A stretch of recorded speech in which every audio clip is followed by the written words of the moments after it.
Colleagues, and good evening to Japanese colleagues. It's time to start the IUC knowledge transition to a more sustainable future. Before entering the session, the meeting organizer, Nicola, would like to explain some technical issues, including the method to use simultaneous interpretation service. Yeah, thank you, Professor Imura. And good morning and good afternoon to all the participants to the meeting. Just a very brief introduction before starting with the meeting itself, because as you see here, we are using an interpretation service in order for you to both speak and listen in Japanese and English. We are doing it between WebEx and the Interaction app because we value your privacy, and these are the best one to secure your data. However, it can be a bit complicated if you're using it at the first time. So as you can see in the slide here, you have two ways to access the interpretation services. The first one is via your smartphone. Sorry, the first one is by your smartphone, and you can just download the app. It's very easy. And then after having downloaded the app, you can just press the passcode, that is IUCJ, and you will be able to listen. The same if you're accessing via your browser, you can just click on the link that I will in a second put in the chat, and you can also put the same passcode and then access to it. We'll just ask you if you can please use the headsets if you have them in order to ease the work of the interpreters. And also, please, if you're using the interpretation services, especially on your smartphone, if you can mute the smartphone every time you want to speak to avoid echo. Then you can just raise the volume again when you stop speaking. And that's it from my side. Thank you, Professor Imura.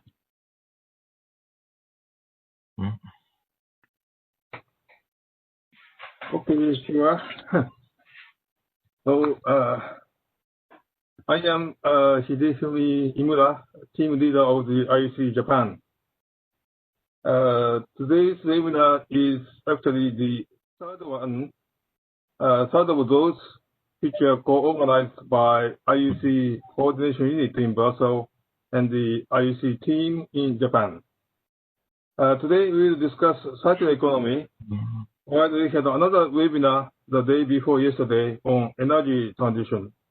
The two webinars altogether discuss how cities can accelerate sustainable energy transition and boost the circular economy at the local level. These two topics, energy transition and circular economy, are closely connected to each other. Moreover, they are also very closely linked to climate change issues. And we had one more webinar on global covenant measures in Japan 2 weeks ago. Just all these three webinars deal with different but closely connected issues, namely climate change and green recovery. That is, how to promote investment and innovation, not only for economic development, but also for the environment.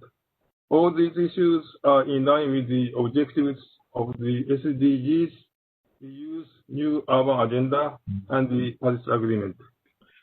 Now, I would like to announce the start of the meeting. As the first speaker, I would like to invite Ramon Alejo Lopez Sanchez, Director General for Regional Policy, European Commission, in place of Rudolf, whose name is on our agenda, but we received a message from him this morning that he is sick and can't be present today. So may I invite Ramon to please speak. Yes, thank you very much, Professor Imura. So good morning or good afternoon again to all of you. So on behalf of DG Regio, I would like to welcome you to this event dealing with the cooperation between partners from European and Japanese cities within IUC, and in particular in the field of circular economy. So we all know that cities have huge responsibilities to reduce environmental footprint. Just to illustrate, air pollution, mostly in cities, is a cause of almost 500,000 premature deaths in Europe every year. And these responsibilities are now increasing, and we see cities having a key role in realizing on the ground the policy agenda outlined in the European Green Deal and the SDGs. So the European Green Deal, maybe not all of you are familiar with it, is the new growth strategy adopted by the Commission. And it presents a vision for Europe to become climate neutral by 2050 and to transform to a circular economy. The European Green Deal covers all sectors of the economy: transport, energy, agriculture, buildings, industry, and highlights the need of a transformative change. Cohesion policy, which is the European Union's main investment policy, will be a key instrument to deliver the goals of the European Green Deal on the ground, in all regions and in all cities. So let me give you some figures on that. So the policy is expected to contribute with more than 100 billion euro to climate and environment-related projects over the next programming period, so from 2021 to 2027. And in addition, it will finance research into greening of the economy and to develop innovative technologies needed for the climate neutral and circular economy in close partnership, once again, with regions and cities. To give you also an idea of the importance of cities in cohesion policy in the European Union, consider that almost half of the European Regional Development Fund, so ERDF, the main cohesion policy fund, is being spent in cities, so it's around 115 billion, out of which 17 billion is implemented locally through integrated urban development strategies managed directly by cities. As we apply in European networks and programs for cities, one of IUC's principles of operation is to develop a win-win partnership logic of mutual exchange and cooperation, providing not only technical support to the involved cities from the EU and Japan, but also identifying and strengthening their concrete cooperation possibilities within the project thematic sectors, and that includes in particular circular economy. So I'm looking forward to listening to your presentations and discussion at this respect today. From next year, we will build on the IUC success so far through the launch of a second IUC phase to be called International Urban and Regional Cooperation, IURC. And I want to say that the European Commission, to DG Regio, together with colleagues of other DGs, Foreign Policy Instrument Service, is proud to continue to support the IUC program. And this sends a clear message that cities and regions play a critical role in sustainable development. And this role will only become even more important, as I said, with the implementation of the European Green Deal.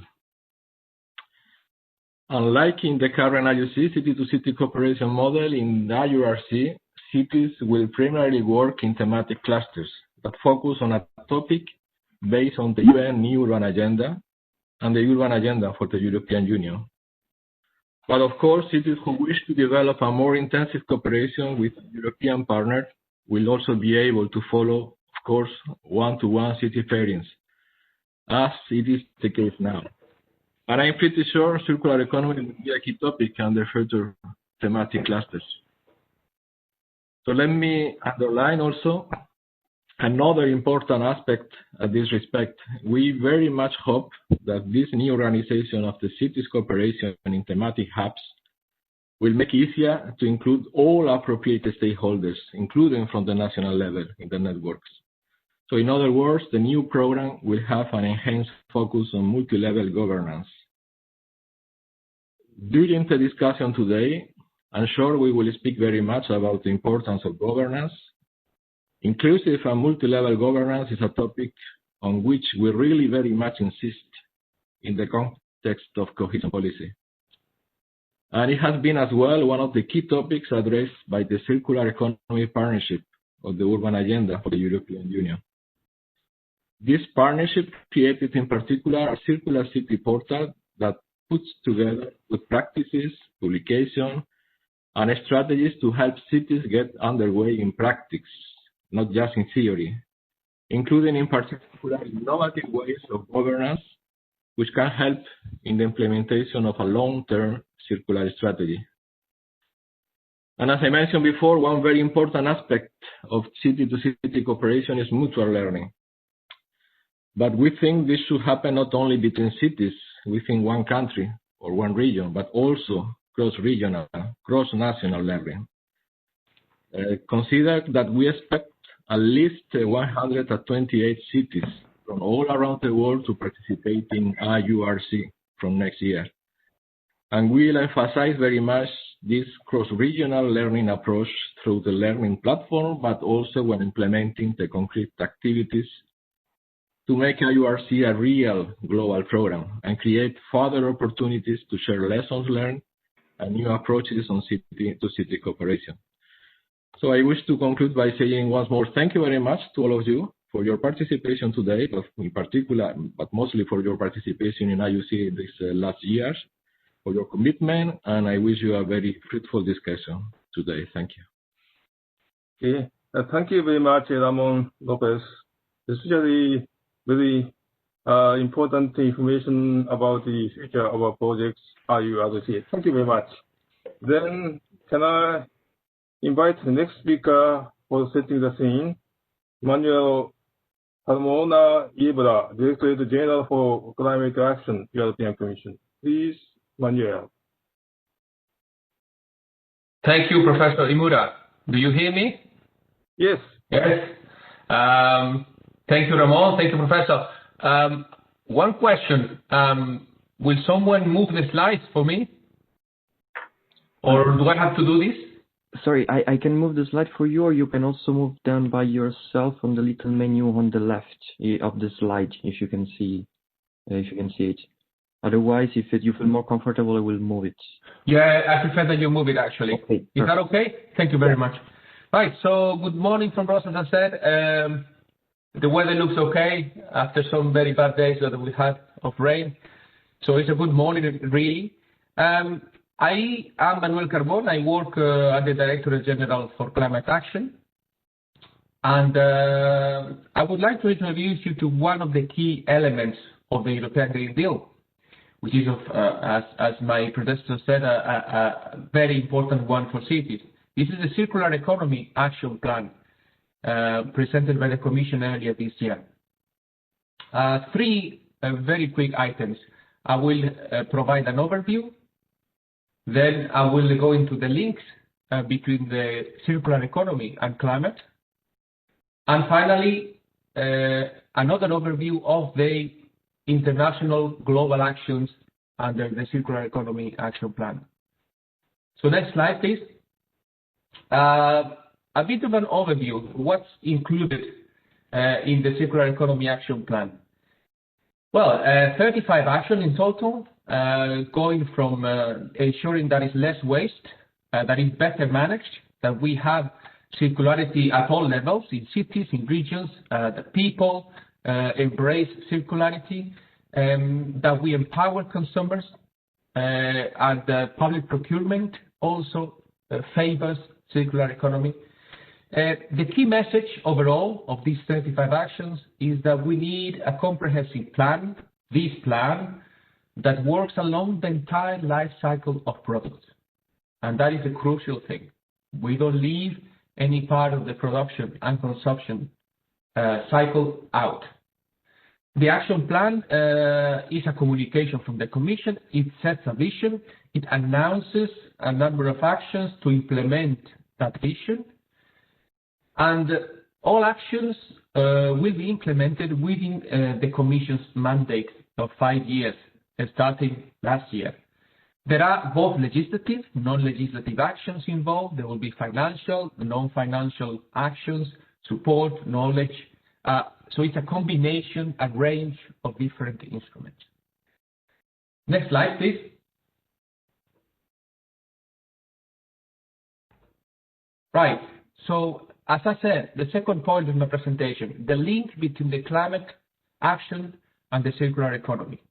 Many of them are actually highlighted in the communication I referred to, and an accompanying analytical document that was published particularly on the global circular economy.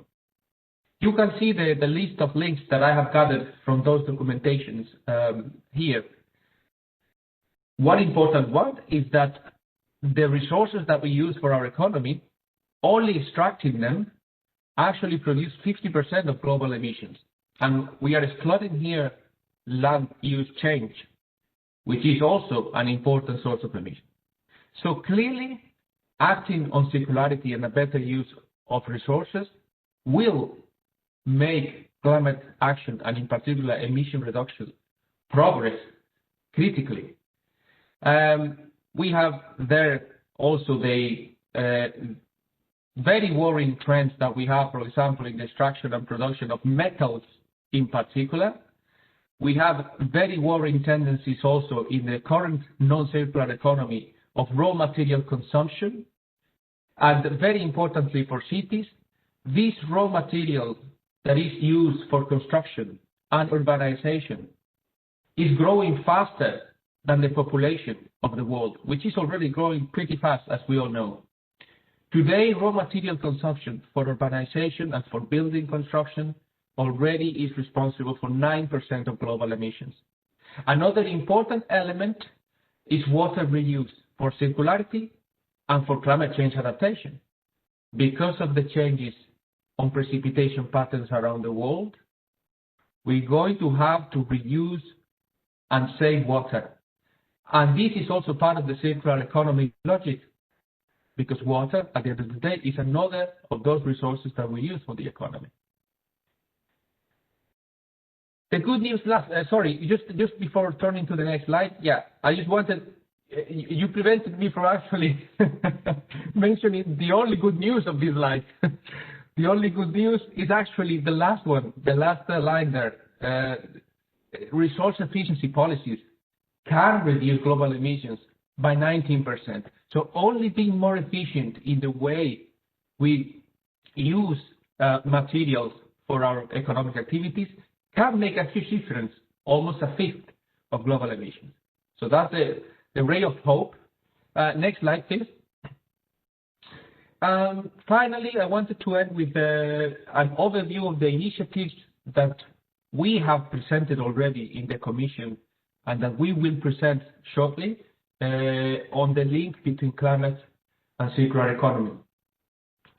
These initiatives belong in reality to the circular economy framework, but I have selected these four in particular because they are very recent and because they really have an impact on climate action and the reduction of emissions adaptation. First one is the industrial strategy.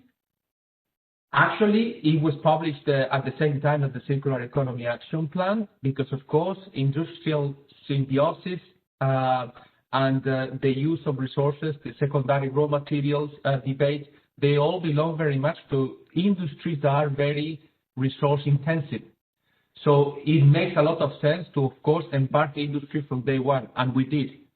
The second one that you see there is the renovation wave that has been adopted in October. Crucial for cities, of course, both in terms of reduction of emissions from buildings and adaptation of buildings.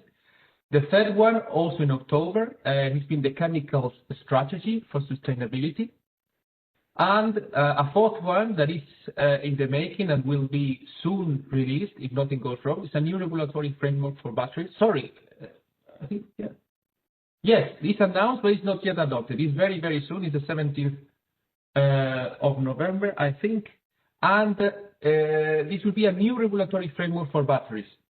Part of that crucial element of the climate neutral Europe, because of course without electricity storage, we will be hard pressed to get to our objectives of climate neutrality. Crucial element will be to make sure that the critical materials for batteries can be reused from the economy, and the value of the raw materials that are already in the economy is used instead of importing from elsewhere. I can hear some sound.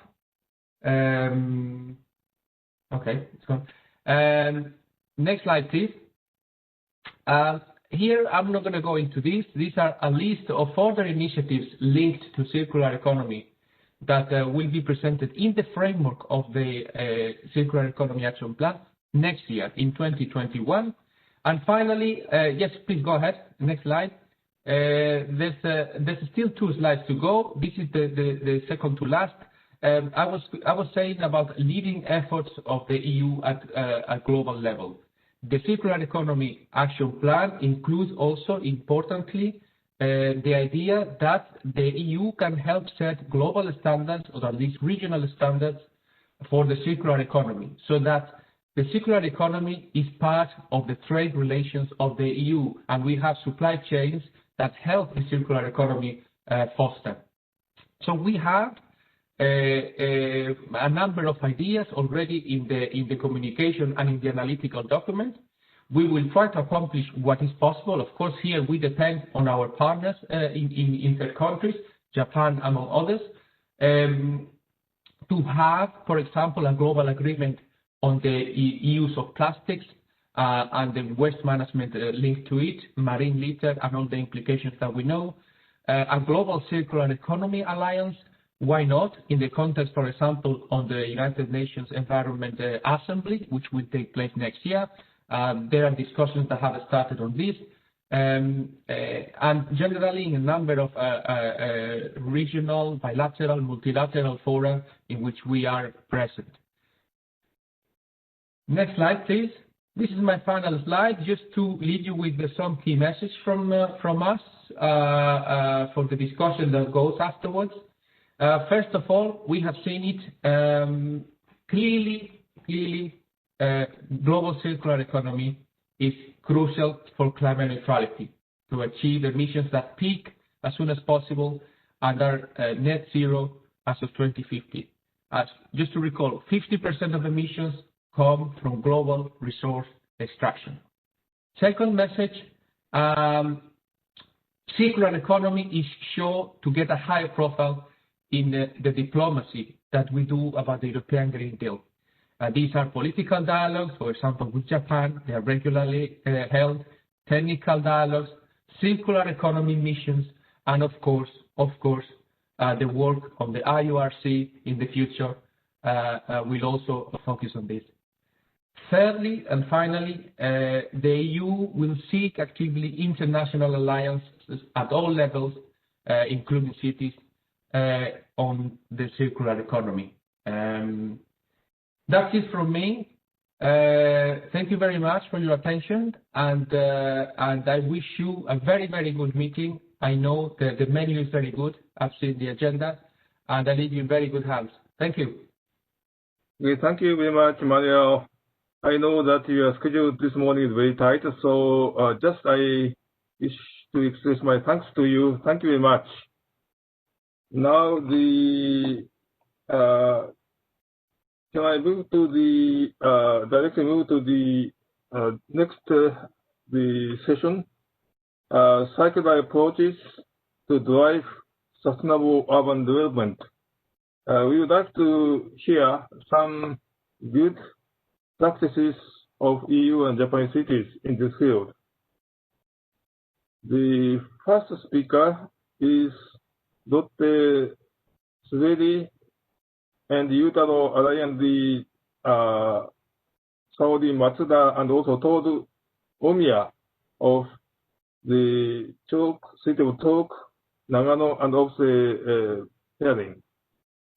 Can I invite Lotte to speak? Yes, actually, they prepared the very good slides, so maybe they can use the recorded slides.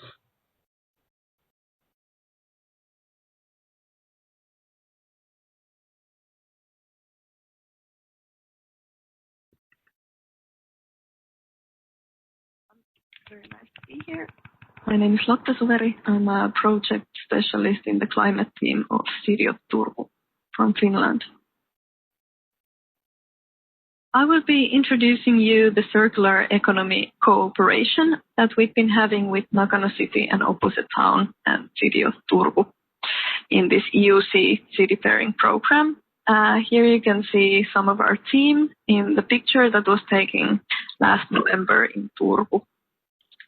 So what we're planning to do together is a twinning campaign that is promoting climate-friendly lifestyles to our citizens.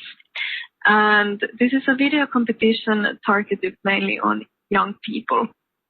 And the aim of this campaign is to promote circularity and climate action in everyday life of our citizens. And as we know that cities can't do the climate work alone, we need all the citizens to take part in the climate action as well. So as a background information, here is the average carbon footprint of a Finnish person, and it's more than 10,000 kilograms. And in Japan, this is something like 7,000 kilos. And the carbon footprint is forming out of living, transport, food, and consumption emissions. So in order to reach the Paris Agreement target to stop the warming in 1.5 degrees, here in Finland, individuals need to reduce their carbon footprint significantly, and this means more than 80% till the year 2050. And in order to reach this, we need circular economy solutions in our everyday life. We need to start thinking, can we start pooling and sharing the resources instead of owning all the items we need in our life? So how cities can support this transition into low carbon living and lifestyles? So we figured out that there is a need of inspiring communication materials that gives you tips how you can do climate actions in your everyday life. So this is why we created this campaign, and we are hoping to get very creative, artistic, interesting video materials where young people are telling their best tips on climate-friendly living. So finally, I will say a few words on how this campaign fits to our city's strategy and climate targets. So City of Turku aims to be carbon neutral by 2029. And as a city, we can reduce half of these regions' emissions. And the other half, we need that the companies and the citizens will do their part.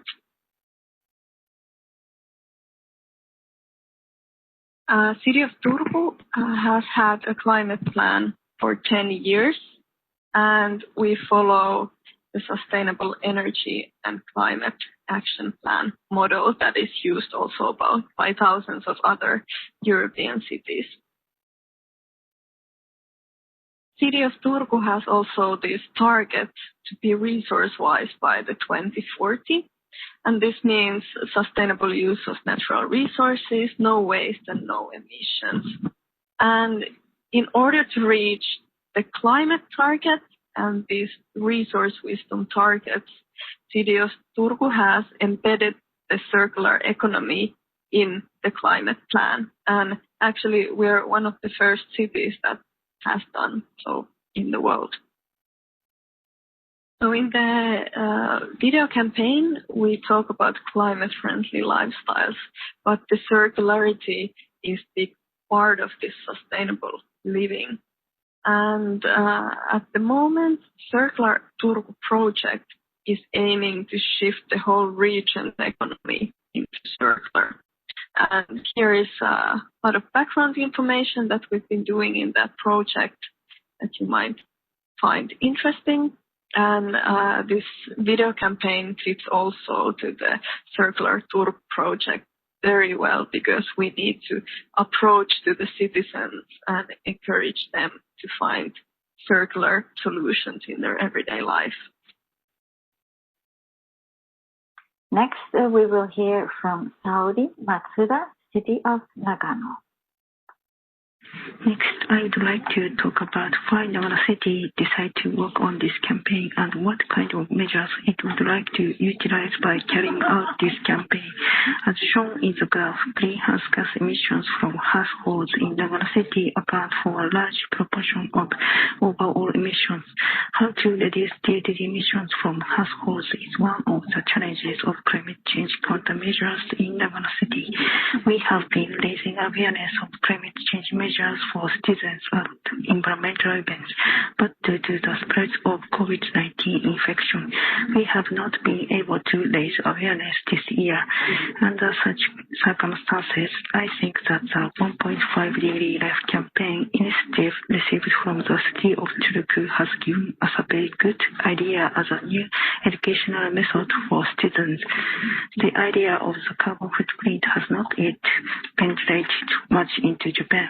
Nagano City has decided to carry out a similar campaign as an opportunity to think about what kind of behavior creates large amounts of CO2 emissions in people's daily lives.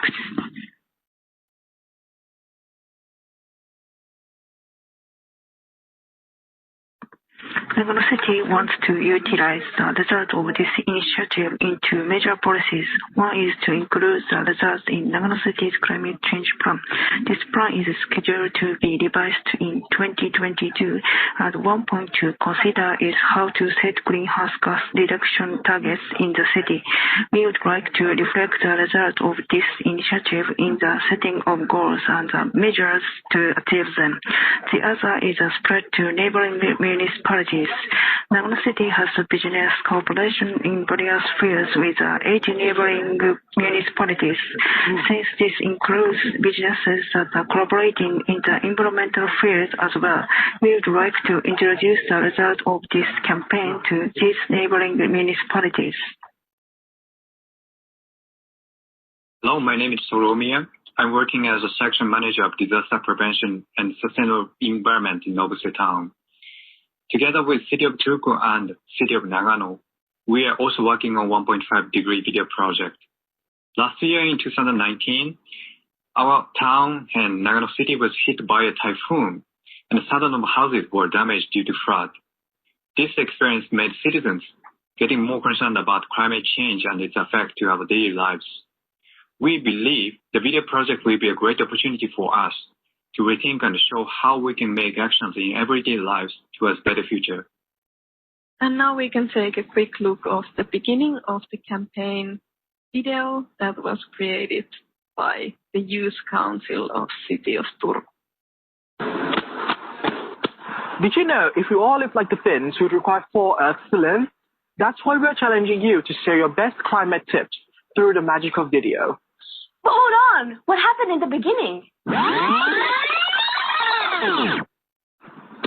In Finland, in housing, more than 80% of emissions came from heating and electricity. We could easily live little bit smaller houses and keep indoor temperature just a couple degrees lower. In transport, the greatest contributor to greenhouse gas emissions are flying and driving a private car. However, traveling abroad by land is becoming more common, and public transportation is improving in cities in a rapid rate. Most of our greenhouse gas emissions in our food consumption come from meat and dairy products. Would you be able to go without meat for a month? We constantly buy too much stuff, even though at times we could just repair and fix the old stuff. The biggest greenhouse emissions come from clothes, furniture, and electronics.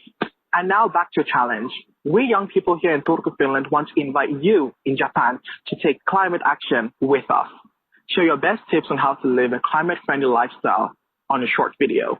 Express yourself through the video art with dance, drawing, poetry, or any other creative way.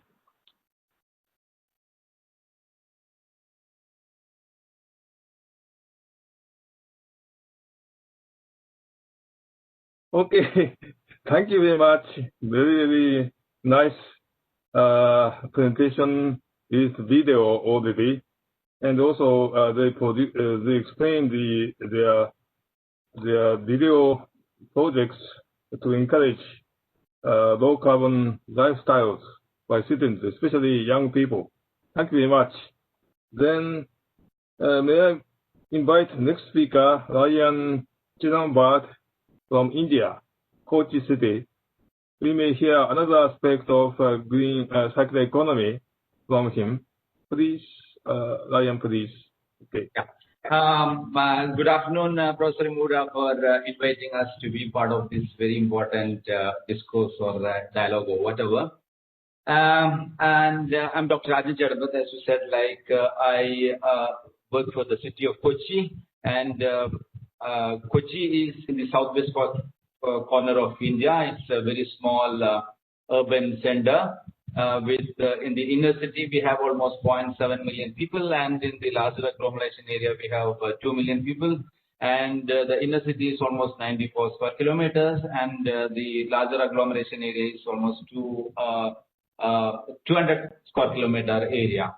And we are a coastal town, and 50% of our city is almost on or below the sea level. So any impact on climate change is going to have serious repercussion on the people and land. And it is in this context that we've been exploring ways and means to kind of adopt sustainable development models in the city.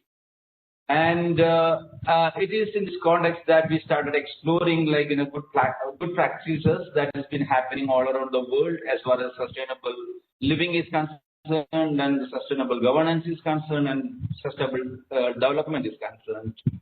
And the IUC program came in and as handy for us in this regard, because we've been having a long association with IUC. IUC kind of introduced a lot of good practices.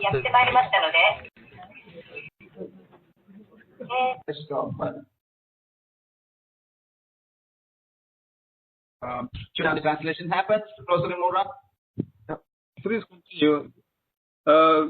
Just to Japanese people, please mute your. すみません。日本の方々、ちょっとマイクに音が通訳の音が入らないようにお願いします。Okay, Ryan, please continue. Okay, and it's in this it's in this context that we've kind of started. We have started our association with IUC. IUC started introducing a lot of good practices all across the world that's happening us, and it is this context, this IUC program kind of associated us with the city of Vilnius, and Vilnius is the capital city of Lithuania, and we had kind of a lot of discussions, and in general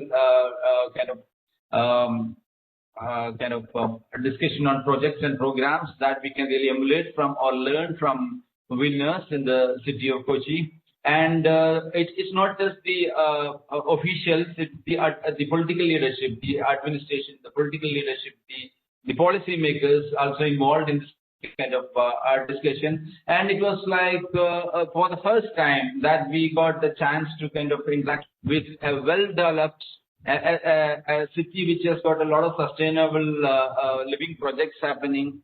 And we had our own people interacting with the city officials from Vilnius, and we kind of discussed various aspects, what are the areas in which we can really kind of associate with, we can really work together, and what are the things that we can learn from them and things that they can kind of learn from us. And it was really a wonderful idea, and because we've been talking a lot about circular economy, nature-based solutions, but we never knew how to go. We never had any clue. We never had any idea how to go about it. How do we really put the circular economy concept into practice? And for us, we face a lot of issues as far as waste management is concerned. And we've been thinking about introducing big waste to energy plant, waste to oil plant, and it's in this time that we had this Vilnius model came in place. And in Vilnius, it's a city which really manages its waste very well, from the collection to the transportation to the treatment, and it's all cost effective in the sense they have homegrown solutions, and they have got modern technology, cost effective technology in use, and that really was a kind of eye opener for us, and we decided to learn from them. We decided to take their waste management, treatment, our waste management system very seriously, and we put hold on our ongoing kind of waste management agenda, and we decided seriously look into the wellness program as far as waste management is concerned, and we started learning from them. And just before that, as I said, as I already explained, we had lack of information as far as circular economy is concerned, and how to put that in practice as far as the critical area, that's waste management of Kochi is concerned. And it's not just international practices we were really lack of. We even never knew much about what is happening within India. It's a very big country, and a lot of good practices happening all around.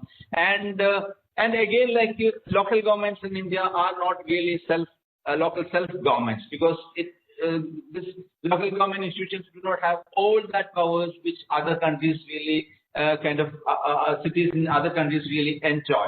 And we really don't have the expertise. We don't really have the expertise, manpower, technology, and all these exchange programs, not just and all these kind of good practices we learn. We not only learn about good practices as far as projects are concerned, we kind of learn systems. For instance, from Vilnius, we have learned the system of forming SPVs. That within your system, we can have small companies for each purpose. Waste management, you can have a special purpose vehicle, a company that manages only the waste management aspects, and that company would directly report to the council. It's going to be under the council. It's not going to be a private entity, but it's an entity which is very efficient, modern, with new young people, but it is under the control of the council. We have a lot of things that we have learned, even how to kind of develop our internal capacity. How do we empower our local governments? All these things we have learned through this IUC cooperation or association with not with Vilnius, all other cities, because we had a lot of meetings in Delhi, in Kochi, and where all the Indian cities and all the European cities and other come together. We joined together. We had a lot of internal deliberations and discussion and workshops, and through all this process, we have learned quite a lot, and we now know what to do in our city, not just as far as circular economy is concerned, natural-based solution is concerned, but how to kind of bring in urban governance, better urban governance in our system. Yeah.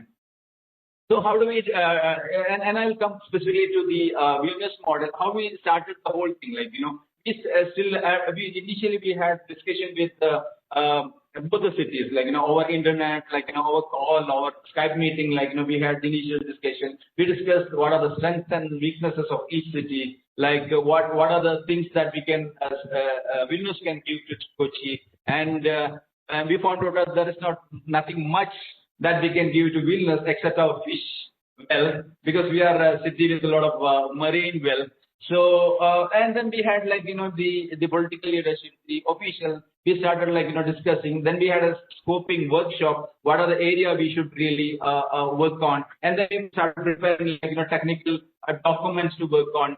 And then through this kind of workshop, we prepared and we identified that waste management is the area that we should really give focus on. Then we should really learn a lot about sustainable development aspect. Then about tourism, because we also have now a burgeoning middle class who travel all around, and they don't really go to Vilnius. And Kochi is a tourism city, and we don't really get a lot of Vilnius people or from that area people coming to Kochi. So how do we really promote tourism through this IUC cooperation? So and that's what we have kind of decided to work on. And then we, even after deciding that the experts from Vilnius waste management experts and Kochi our people, we had a lot of exchanges, we have discussion, interactions, and and as far as waste management is concerned, we go to adopt only the models that is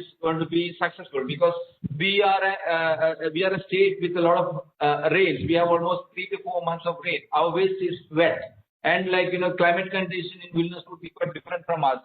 So how do we really adopt that technology over here? What is best for us?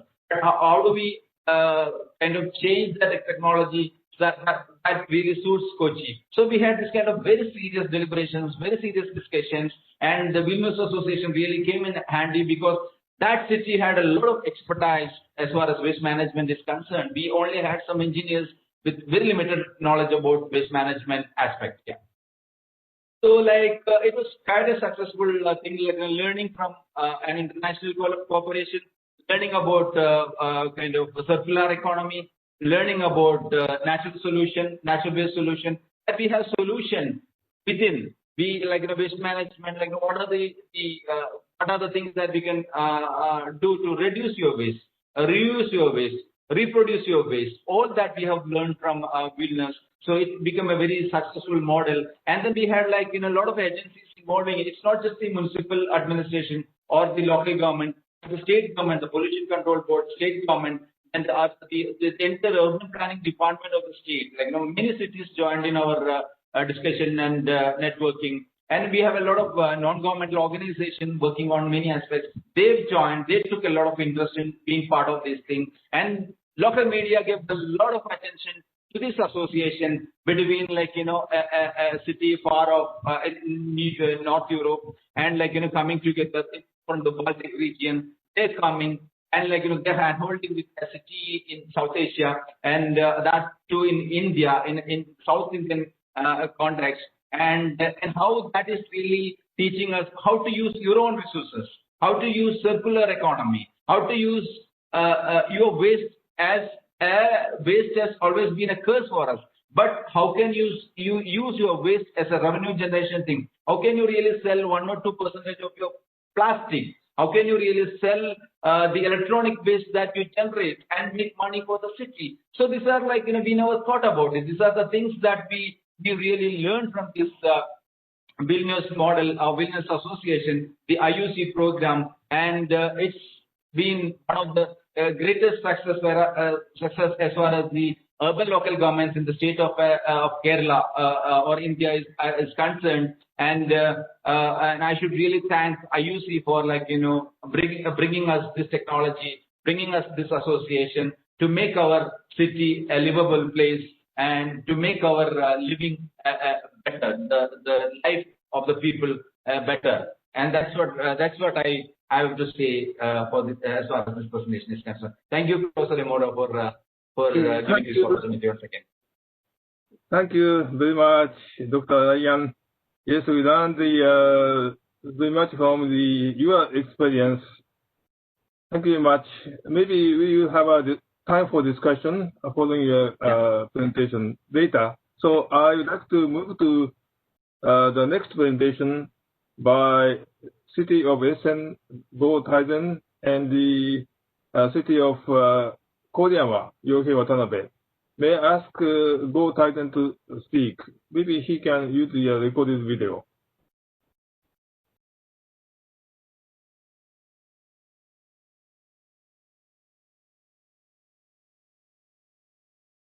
Thank you, Professor Imura, for the kind introduction.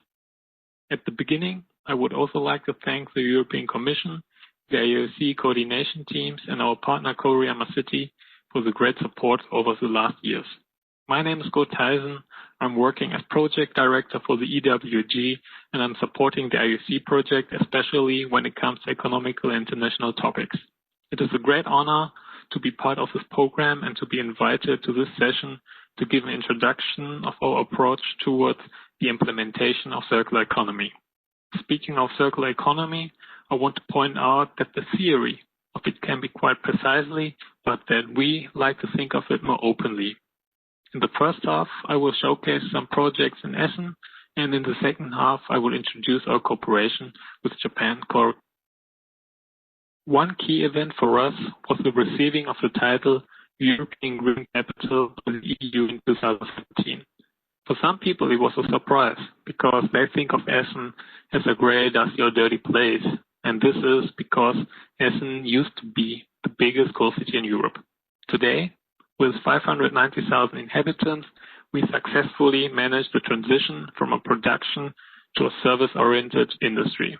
Nowadays, 45% of Essen's area is green, and we are the third greenest big city in Germany. During the year of our European Green Capital, over 400 projects were realized together with citizens, administration, and companies, and we had 200,000 visitors. We are very happy that last month our twin city Grenoble was selected to be the Green Capital in 2022, and we wish them all the best. A project which combines all the before mentioned is our UNESCO World Heritage Site, Zollverein. This was once the biggest coal mine in the world. After the closing in 1986, it was completely redeveloped. Today, it's home and hotspot for the cultural and design scene. Just to mention one interesting startup, Grubenhelden is a young fashion label which creates modern clothes with original fabric for miners. On the one hand, they continue to tell our story, and on the other, they are actively upcycling. This shows that upcycling has also become important for the fashion industry. This example is maybe the project which comes closest to the theory of circular economy. This building is the headquarters of the RAG, the largest German coal mining corporation, and is also located at Zollverein. It is the first building in Germany completely conform with the cradle-to-cradle approach and was constructed in 2017. For those who are not familiar with the approach, the aim of cradle-to-cradle is not only to minimize negative influences, but also to leave a positive ecological footprint.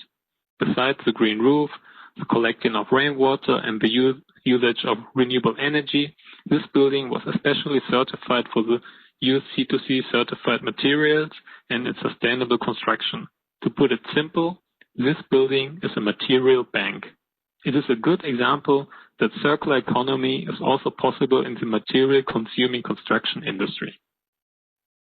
Grenoble already introduced their impressive H2 vision on Tuesday, and we also think that some important changes can be achieved with this technology. This is a picture of the total value chain of H2. Companies in Essen are now, for example, trying to make use of the existing gas pipeline network to carry green hydrogen to this area. Steel company ThyssenKrupp is also introducing H2 to their steel production.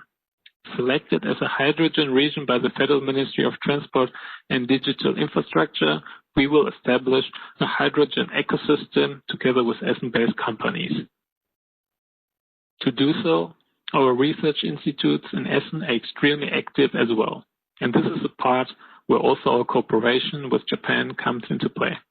The GWI, Gas and Heat Institute, will be testing the first solid oxide fuel cell by Mitsubishi outside of Japan. This system is highly efficient and does not only supply electricity and heat, but can also be used decentralized and independently of the existing power grid. This project could be generated thanks to the long and fruitful cooperation with our friends in Koriyama. In 2017, we signed an MOU including the topic of renewable energies. The support of young talents was added in 2019 after we officially completed the IUC program. During the last years, we could accomplish together several joint seminars, delegation trips, company visits, meetings, and exhibitions. The theme-focused exchange was beneficial for both sides, including us as administration, but also for companies, researchers, students, and also citizens. Coming back to the hydrogen cooperation, on this picture, you can see Professor Görner of the GWI and Professor Condor from FREA. Professor Görner was part of the IUC delegation to Koriyama in 2018. In 2019, they met again, and the inspiration out of their discussion finally led to the project with Mitsubishi. The Energy Agency Fukushima joined, for example, our H2 discussion digitally, and we as EWG were able to exhibit at Koriyama's Reef Fair thanks to Mr. Watanabe, who took care of our booths over the whole time. Thank you again at this point. The last question was, which other stakeholders were involved in the cooperation? You can see some of them on this slide. Our approach was to find and develop the right project for each stakeholder individually. Only by doing this, it was possible for them to get involved in the right way. In conclusion, by working together on the topic circular economy, it was possible to develop beneficial aspects for all parties included. All the accomplished projects enrich the awareness of this topic. By that, we can hope for more and more approaches towards a circular economy, and our aim is to support them locally but also internationally. Once again, I would like to thank all partners for the support and assistance. I strongly hope that we can continue this exchange in the future. Thank you very much for your attention. ご清聴ありがとうございました。Thank you very much, Biden, for your very nice presentation. Now we have 4 or 5 minutes for question and answer. But actually, following our presentation, the next session will be used for more detailed discussion. So just at this session, I would like to invite the Nagano City to make their projects on biomass electricity generation because they are both Togo and Nagano are focusing on this project, but they didn't mention about this in the presentation. So may I ask the Arai-san or the Matsuda-san to speak?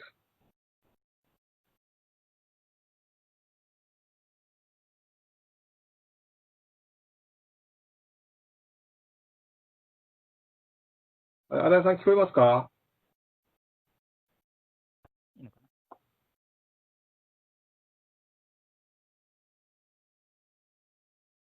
ミュート解除してください。これ喋ればいいのかな？はい。小さい声で聞こえてますよ。はい。お時間いただきありがとうございます。長野市の新井です。はい。井村先生。声が小さい。はい、聞こえてます。聞こえてますか？はい。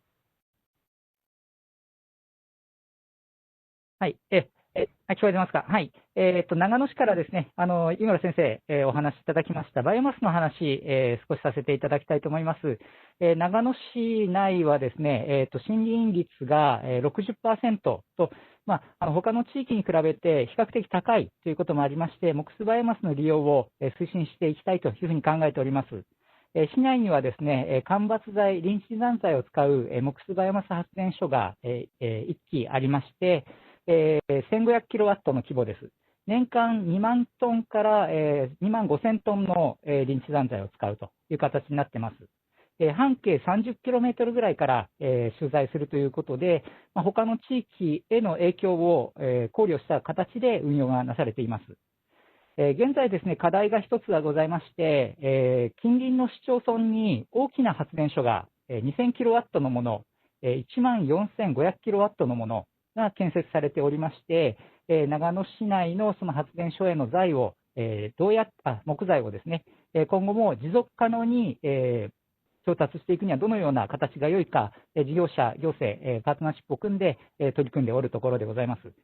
トルク市の皆さんにはですね、今のところまだこちらに来ていただけてないんですけれども、ぜひお越しいただいた際には、その持続可能な木質バイオマス発電、ご覧いただければと思います。私は以上です。Okay, thank you very much, Mr. Arai.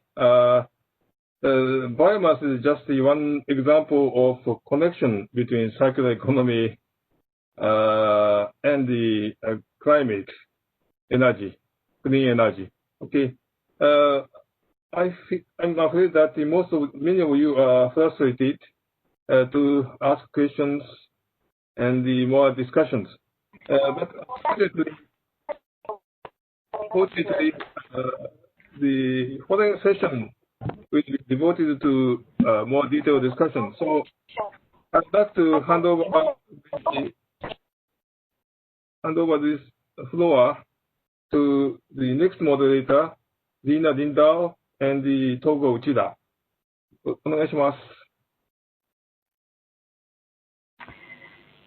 Yes, hello. My name is Lena LINDAHL. I am the pairing coordinator for a couple of pairs in Japan and the EU. One of them is the Turku Nagano Obuse that you heard from today. It's a bit unusual. There are two cities in Japan working together, like one unit in Japan. And also I coordinate for the city of Umeå in Sweden and Kamakura in Japan. And they also have representatives here today. Also, I have a co-moderator, Togo Uchida. He will introduce himself a little later. He is now handling the screen for us. Maybe he can put the picture of circular economy for us. Yes. And in this session, we are going to speak more about different partnerships and cooperation that you have, because as cities cooperate, you not only cooperate with each other, but you work together with many other stakeholders and partners. As you have heard today, for example, Turku and Nagano Obuse are working with the citizens, and you heard from Essen also had many partners, as well as in Indian Kochi. So in this session, we're going to discuss a little bit more in detail. You will have the opportunity to talk about especially successful, interesting, or important partnerships that you have that you are experiencing in your work for circular economy. And the idea is that I would like this session to be like a kind of a workshop where you all get to write and talk a little bit. And I think as the pandemic is continuing, we have to find the creative, nice methods of working together. So we're gonna try one of those today. So we are going to have a whiteboard on a screen. Maybe we can move on to the whiteboard. So we're going to talk about these partnerships and cooperation you have, and the benefits you had from this, and also some difficulties you had. And then we will end on thinking about what additional partnerships or what kind of projects with stakeholders do you find necessary that you want to have to be able to work even better on circular economy. So now, あと、私も日本語できますけれども、通訳が入っているので、英語で進めたいと思いますが、直接日本語を聞いてます。Okay, so now the way to proceed is you will get a link in the chat, and then you can take this link and open a separate window, and you will see a whiteboard there. Let me see here. My co-moderator is getting the whiteboard for you. Can you see the screen now? No, not yet. We only see the circular economy screen. But so should I? Puzzle. Yes, here we are. Here we are. Yes. Okay. So, Togo, can you? Did we get the link? We need to have the link in the chat for everyone to copy. Yeah, the link is in the chat for whoever wants to access it. Please go on. Okay. Needle, yes. There is this link for this needle tool. And it's quite easy to put a, let me see here. You can put a sticky note like this. And then you can write, for example, one kind of stakeholder you worked with, and then you put your city name so we know. For example, Turku with working with citizens. that's just one example. So I'm inviting you all to think of some partner or some partnership that you have found especially rewarding and useful in this work for a circular economy, and to paste the name of that partner on the board and also the name of your city so we know who we are talking to. I can see a member from Kamakura now trying to put a sticky note. And if you find this very difficult, you can also it says in the chat that you have to sign in. You're not supposed to. Okay, if you find this difficult, you can just put your text in the chat, and someone will help you put it on the screen. So put the name of some partner that you would like, that you have a partnership with, that you find especially interesting, and that you would be able to talk a bit about. So if you cannot put it on the screen, you can just put it in the chat, and someone will help you to put it there. So I can see now a few moving around. Let me jump in a bit, Yes, Lena. please. Togo, why don't you introduce yourself and yes. So this is Togo from IUC Japan office, and I will be the co-moderator for this session. So I see some of you already have managed to sign in.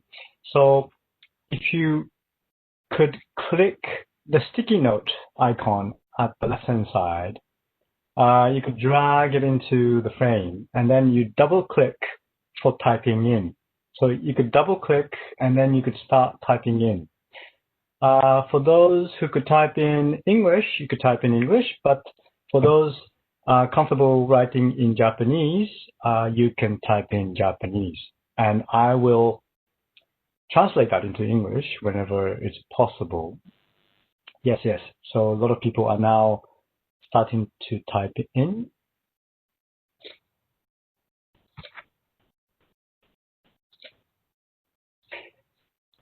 日本の参加者の皆様へのメッセージですけれども、これ、サインが必要なんですけど、Google のアカウントでサインインという形になります。で、新しくアカウントを作成されていただいても有料ではないので、そこは、もし可能であればしていただきたいと。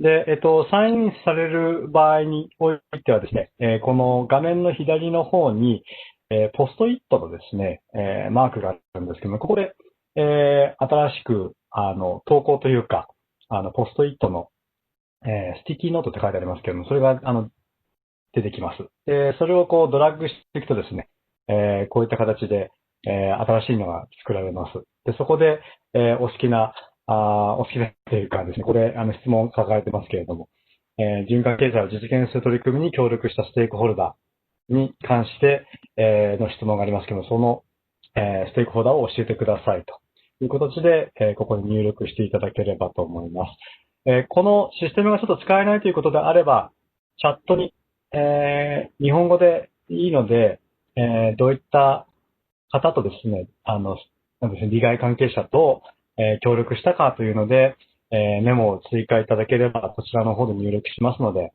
よろしくお願いします。都市以外の方も、入力いただいて結構ですので、入力いただければと思います。よろしくお願いします。Thank you. Yes, you can make a note as a city. You had a partnership with a company or an NGO, or of course your partner city is also an important partner. And if you are a partner taking part in this discussion, of course you can also write something and just write the the name of the city that you are working together with. So we do have a number of successful stickies here. So please feel free to keep writing with the sticky notes, or in the chat if you find the sticky notes difficult is perfectly okay. But then I would like to start hearing about these partnerships that you have had. For example, here we have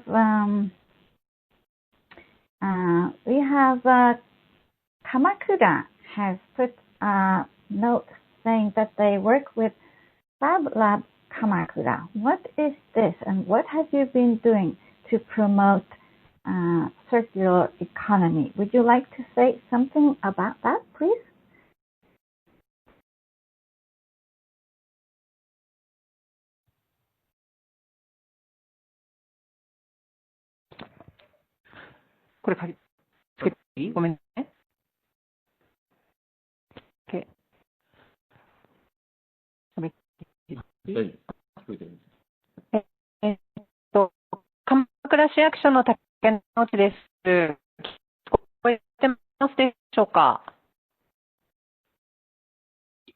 Yes, I hear you. Please.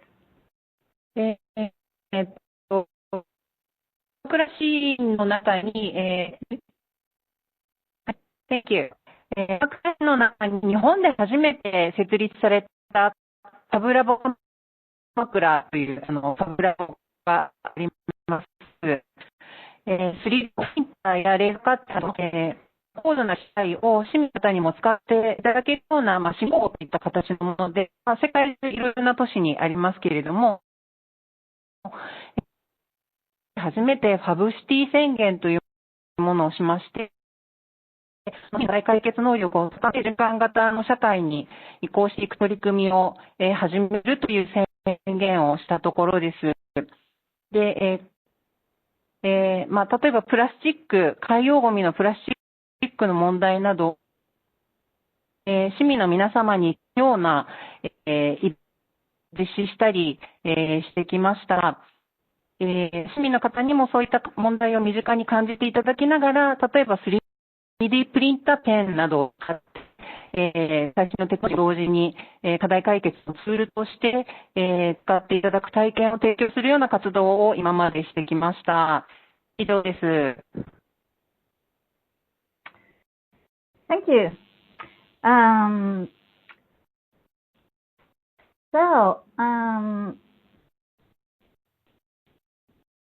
We have then we have Obusa saying that you are working with them, that you have as partners the workers of the mayor's office. Can you tell us a little bit about that work? Hi, can you hear me? Yes. So I'm gonna try to speak in English, but if I can't, I'm going to speak in Japanese, so please. Okay. So Obuse is one of the very small town which is starting this cooperation from last year.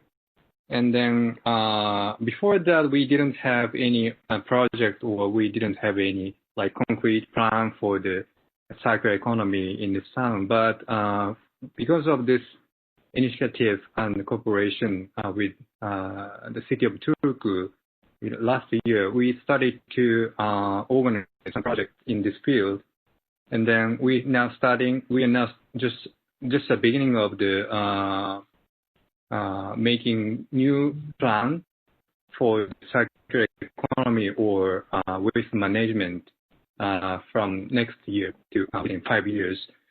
So I mean, it's kind of beginning of our project.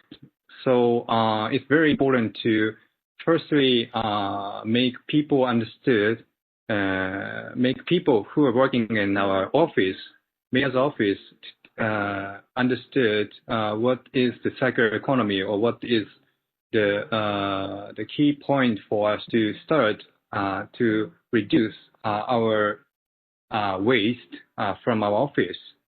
So we are now having some sessions or workshops within this office to make them understood. Okay. Thank you. We have a note from Essen saying private energy companies. What are your experiences with the private energy companies?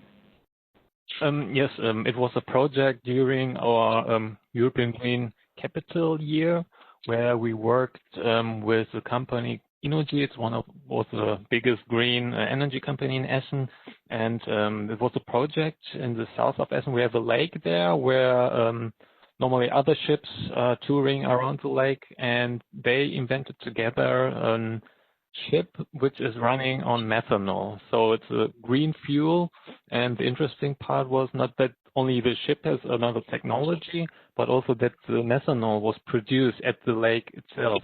So they created their own circle for new transportation systems, and this was a real success. And the ship is still running. We were really happy that also Koriyama had the chance to visit us and be on that boat. And not only is it sustainable with the energy consumption, but also there's no danger that, for example, diesel could get into the lake. So it's really safe, and yeah, pilot project how the next energy mobility could look like. Thank you. Very interesting. I see also in the chat we have a comment from Umio. Maybe Togo could help put it on the screen. And in the meanwhile, let's hear from San Sebastian, favorite citizen restaurants and shops.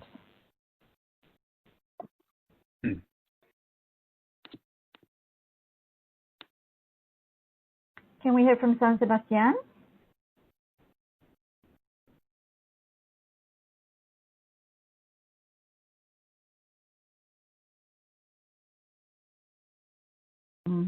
Okay, let's hear a little bit about, again, we have Kamakura mentioned something called Kamakon, a voluntary group. What have you been doing with this group, and what did you try to achieve for circular economy?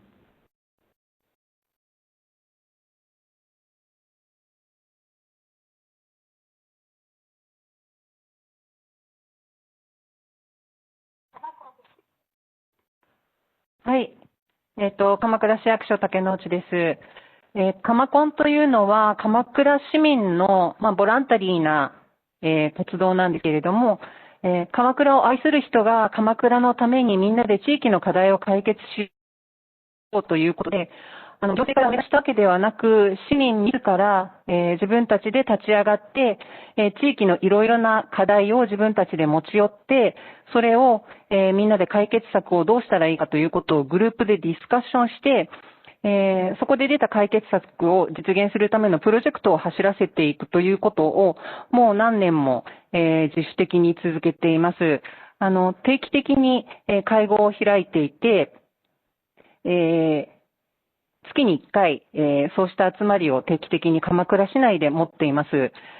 最近はコロナの影響で実際会って、ということはできないんですけれども、オンラインで、ずっと会合を続けていまして、鎌倉市の外からもそうした活動を見に来ていらっしゃる方がいらっしゃいます。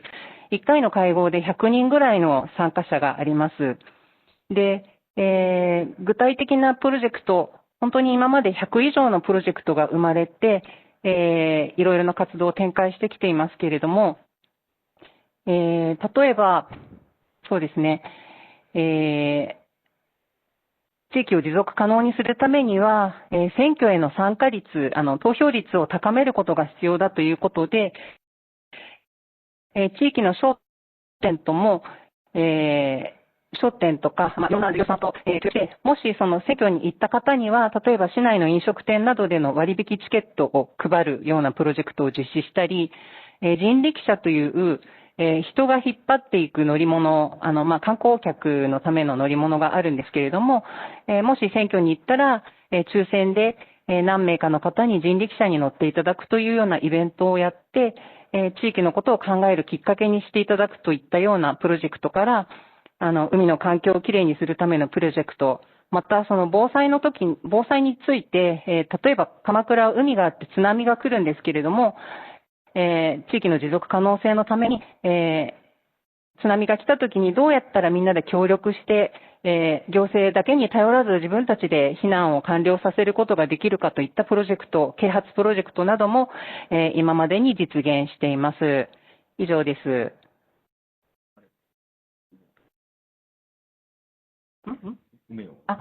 そうですね、ごめんなさい。もう一つ、追加で、梅尾市の方がですね、昨年5月に、鎌倉に来ていただいたんですけれども、その時に、梅尾市と鎌倉市とでですね、セッションを持たせていただいて、梅尾と鎌倉の先ほど紹介したファブラボで、ファブラボについて、両市で協力して、ファブラボにたくさんの人が来ていただくためにはどうしたらいいんだろうというようなディスカッションもさせていただいたことがあります。すいません、以上です。Thank you. It's so interesting to hear about all the details of what you're doing. Well, you mentioned Umeo, and Umeo got its poster. It's posted up here now. The sticky note says Fab Lab also, international partners, and cities, OECD, and the national government. So let's hear a bit from Umeo, how you are working with your different stakeholders and partners. Yes. Hello. Can you hear me? Yes, I hear you. Great. It seems like we have a bit problem with the sound. Perhaps everyone can unmute. At least for me, it's going round and round. But I hear you well. Yep. No, but sorry. It's just that I hear myself echoing all the time. I would suggest that you lower your volume. It's very annoying, I know. You can just lower your volume and we can hear you, or take off your headset if you're wearing one, and then you can enhance the volume once you're done. Okay, great. No, but as Koji and Naomi just explained, we participated also from Umeo in this Kamacon, and I think that's a really good example of inspiring methods for involving our citizens. Umeo is becoming climate neutral in 10 years. We're going to be climate neutral in the year 2030. Just in 3 weeks, we're signing this contract with the national government on this, and then we're hoping to be one of the European cities, one of the European 100 cities to become climate neutral by 2030. In this mission for smart and climate neutral cities by and for the citizens. And I mean, one of the key challenges here is really to involve the citizens, and Kamacon and different methods for citizen engagement, and to do this in a socially sustainable way is really key to us. So this Kamacon experience is a method that we have actually imported now in some local innovation platforms, and we're really happy to develop that method further together with Kamakura. I also put in Fab Lab, since we see those kind of maker spaces and labs as open platforms for our citizens to explore and try out new circular methods, and in a way to achieve more sustainable lifestyles, and to reuse and reproduce things instead of doing things new again. I also put in different international networks, since for Umeo being geographically placed in the outskirts of Europe and also Sweden, it's been really crucial for us to be part of or place ourselves centrally in different international places in order to gain resources, to gain access to new knowledge and get new experiences. Umeå has ambitions to grow. We're one of the fastest growing cities in Sweden, and it's a university city with a lot of engagement from our citizens. So it's been a key strategy for us to work internationally, as well, of course, nationally. But it's been a really successful strategy for us to be working with organizations such as the OECD, who recently did a study on Umeå in their program for circular economy and citizen regions. This is inspiring us now or it's becoming a ground for our circular strategy for the city of Umeå, which we will develop next year, where all these parts of civil engagement or citizen engagement will be part. What else did I put in? Of course, the European Union and its different programs has also been a really important asset for us, and we're part of this. We're actually coordinating an international consortium now for the Green Deal call on circular economy. That's also a way of building networks, we think, and learning from others on how to achieve this sustainable future.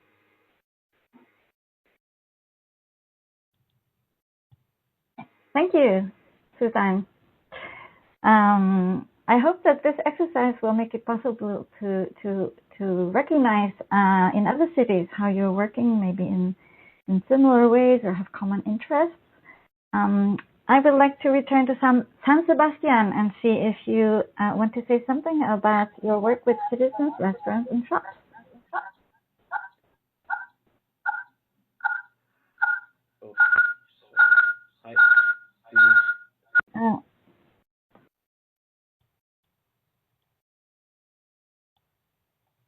Is it John Castañares, maybe? Needs to open your mic if you're trying to speak.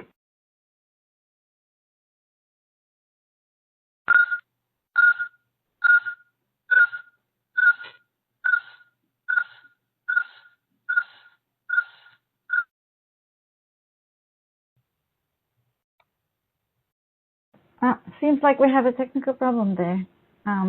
So in the meanwhile, then move on and see, would Koriyama like to speak a little bit more about the Fukushima Renewable Energy Research Institute that was also mentioned in the presentation, please.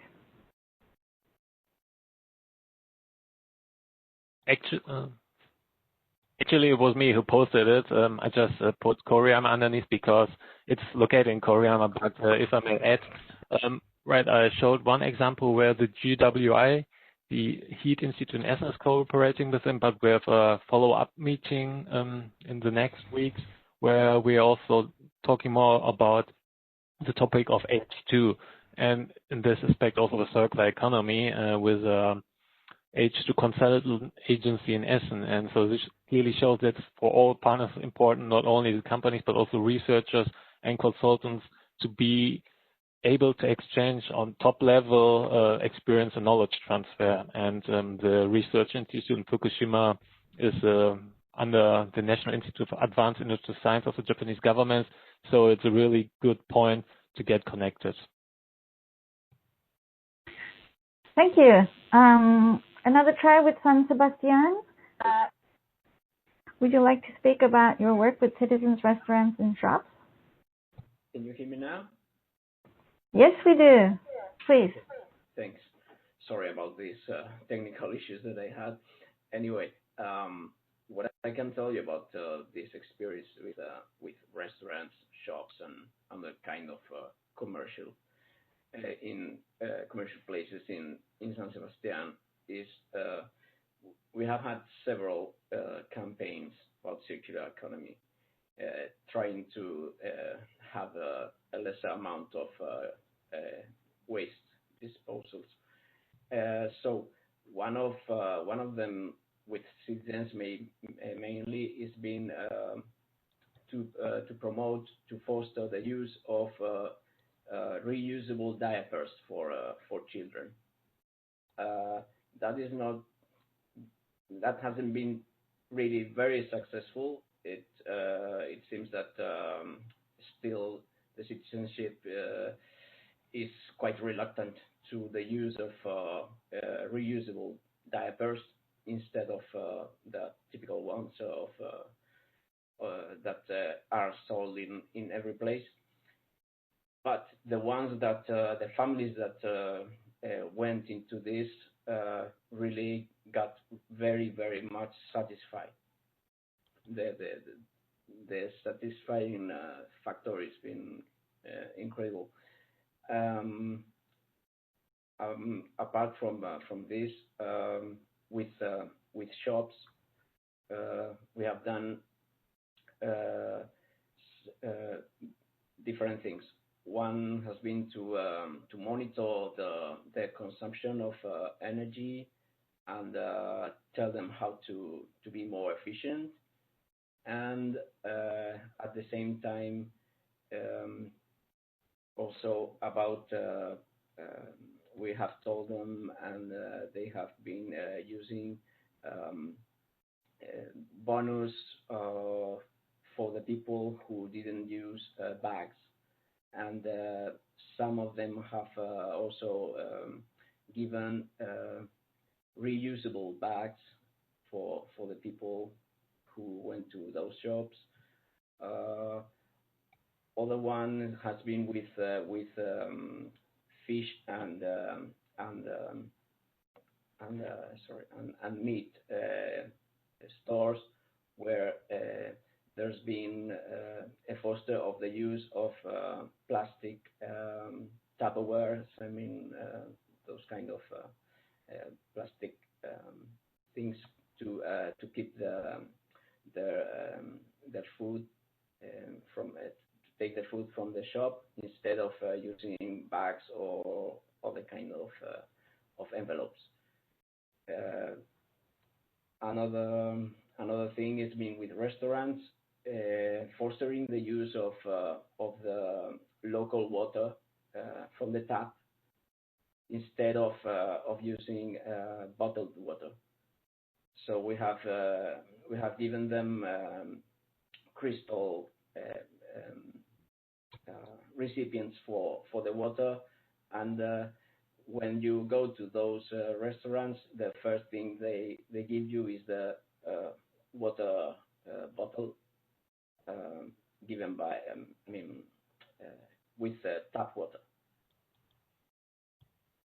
Those are one of the things that we've done. Thank you.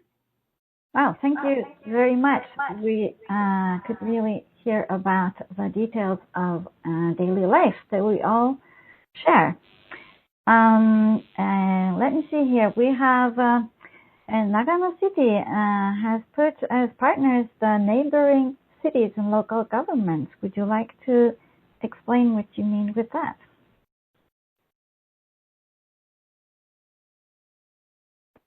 Nagano City, can we hear from you? はい、いいのかな。はい、長野市の新井です。はい、近隣自治体と書かせていただきましたが、はい、ゴミ処理に関する、循環経済の、話をさせていただければと思います。長野市では、長野市近隣の、長野市を含めて8市町村で共同のゴミ処理を、今、構築中です。それによりまして、一つ一つの焼却施設が小さいとエネルギー回収ができないというような課題を、スケールメリットを出すことで、解消をしています。で、合わせてゴミの減量にも8市町村、で取り組んでおりまして、4つの焼却施設を2つに統合するとともに、施設規模も、落としているという形で、取り組んでおります。そして、そこで生まれたエネルギーにつきましては、現在、長野市内のですね、長野市立の、全小中高校の電力をすべてそのゴミ発電で賄うという形で、エネルギー、皆さんの家、家庭から出たゴミが、子どもたちの学習環境に供与されるという形で環境教育にも生かす形の、循環経済の一つ、を実現しているという形になっています。今後市民にどのように広めていくかというところを、今検討しているところです。私の方から以上です。Thank you. So the work in Nagano is reaching out to the children also. Now I see a post from Obuse that is, I wonder how to do it in this time of pandemic. So you put tourists as your partners. How are you going to work with them? May I hear from Obuse? So can you hear me? Yes, we do. So it's not like we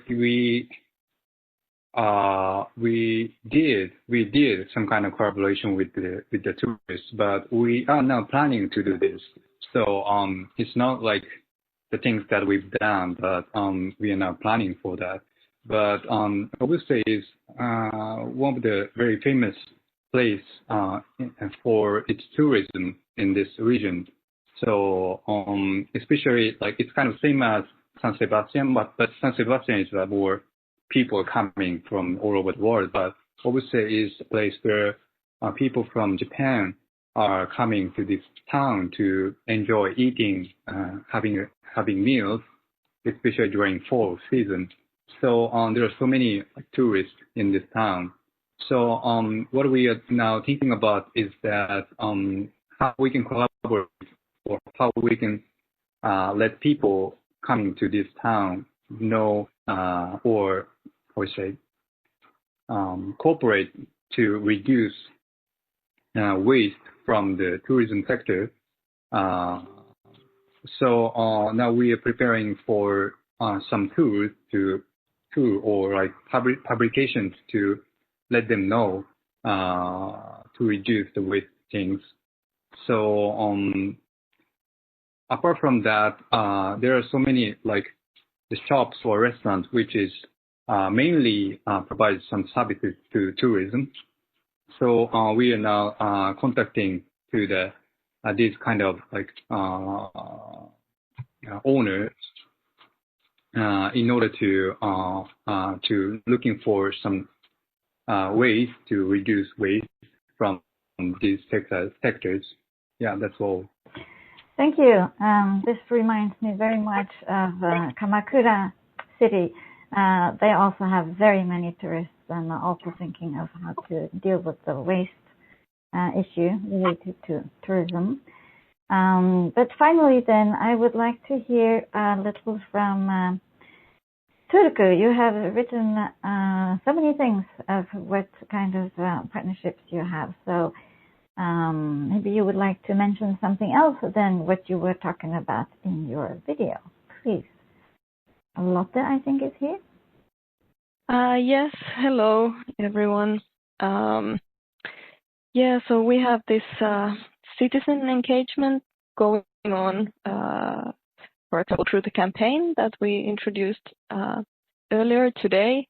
And then also I mentioned in the presentation about this circular Turku roadmap work that we are doing here in the city and for the region. And the aim of this is to create a roadmap on how this region can transit into circular economy. And that's kind of a huge job that needs to involve so many different stakeholders in the city and also neighboring municipalities. So what we've been doing, we've been identifying priority topics where we want to concentrate on this circularity work. These are such as the food system, the transport system, water cycles, and so on. So we've been identifying kind of the key professionals and stakeholders of each topic, and we've been having workshops with them to work together on the vision, like where we need to concentrate on each topic to make the transition happen in the future.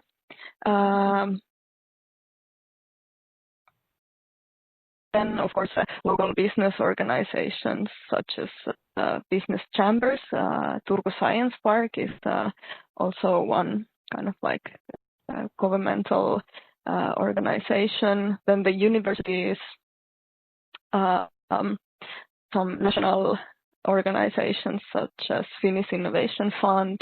Also, ICLEI has been a big partner internationally. And I think in the future, the challenge is how to communicate the circularity issue to all the actors on the region. So for this, we are planning and creating some digital solutions, how to facilitate the information flow between the circular economy actors.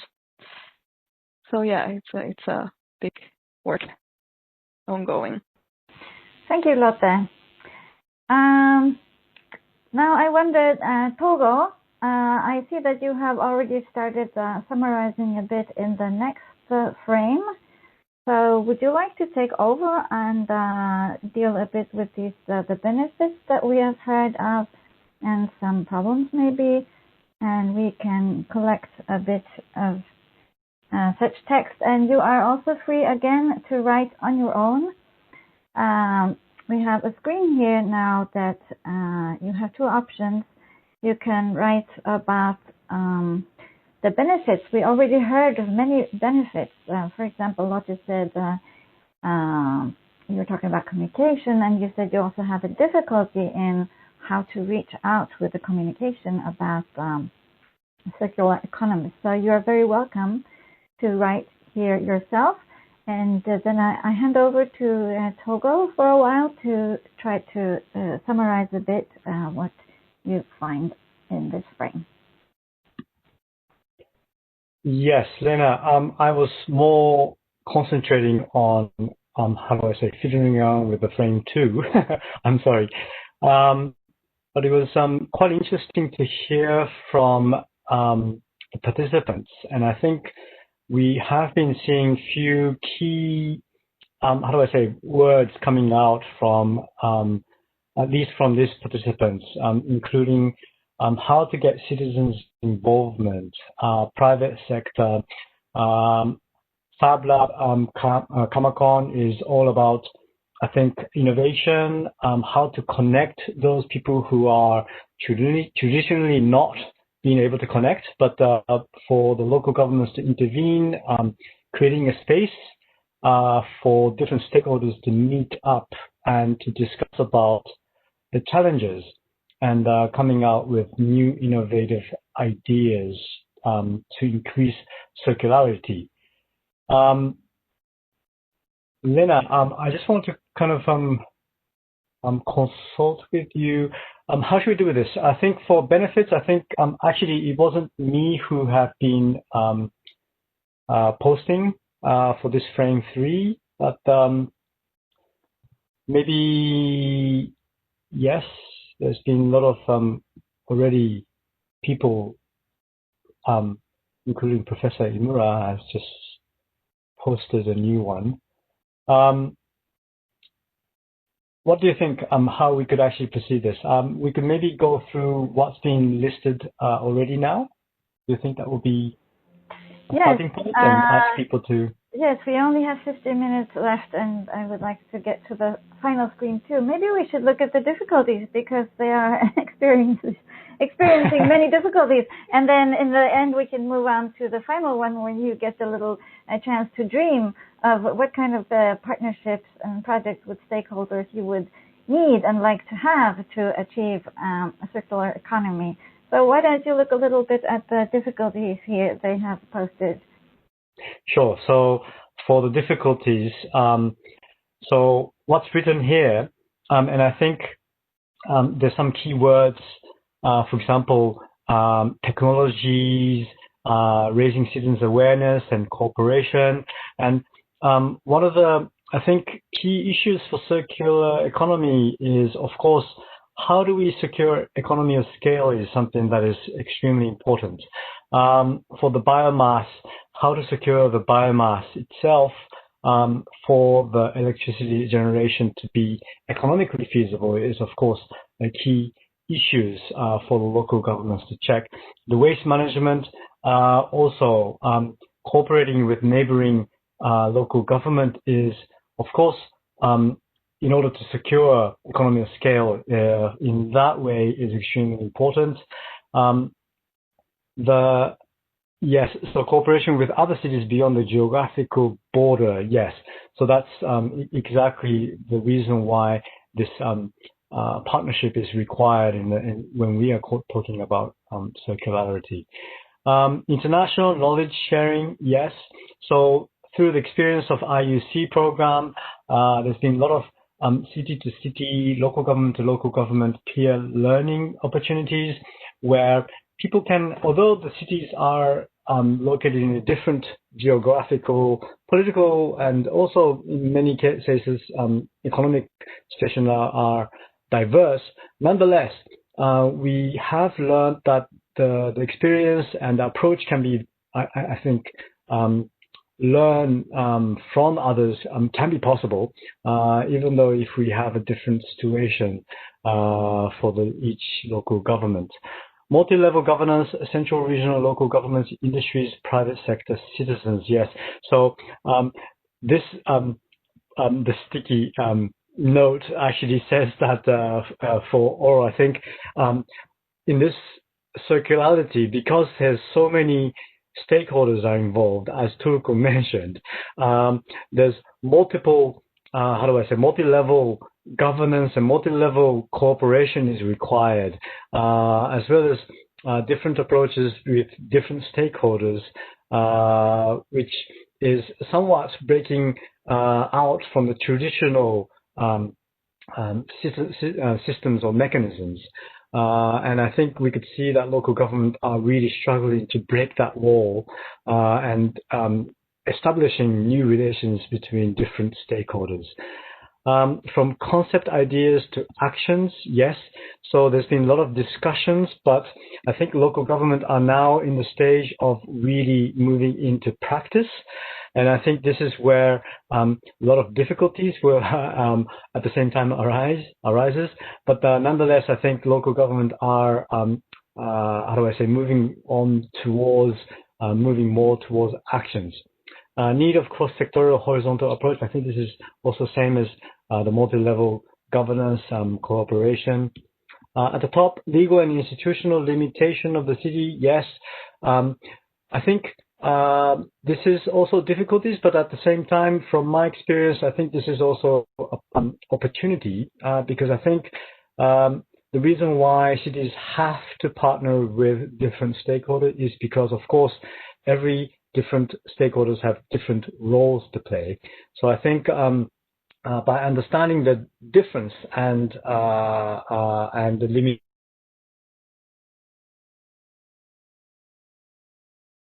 in order for finding a solution that your cities are facing.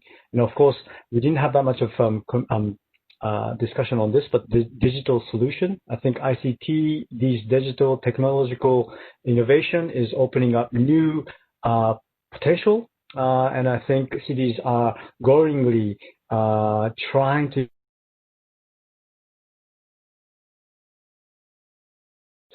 something that is a difficulty because, of course, this is a new technology and difficult to find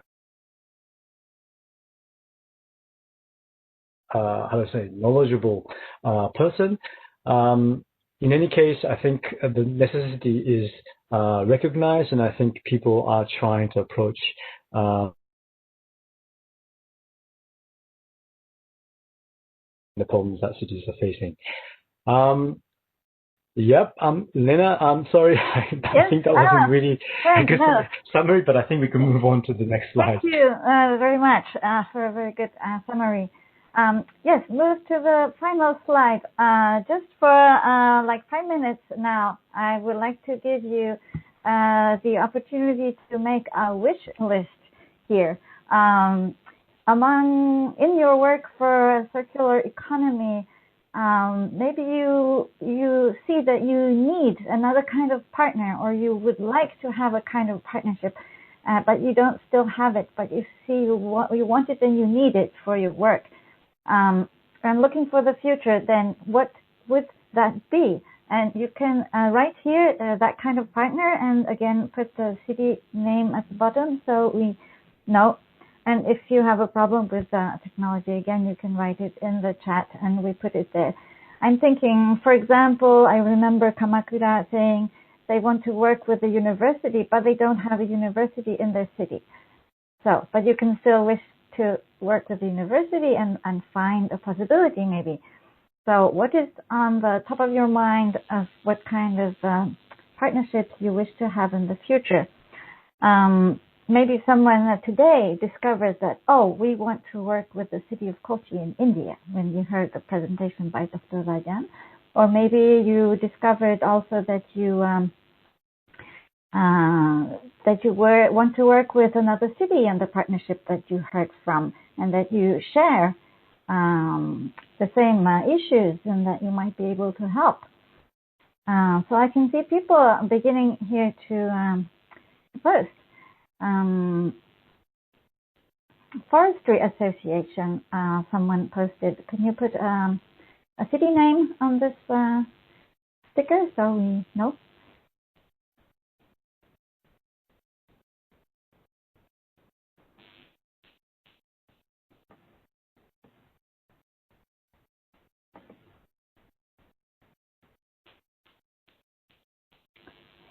And someone put universities. Maybe that was just an example.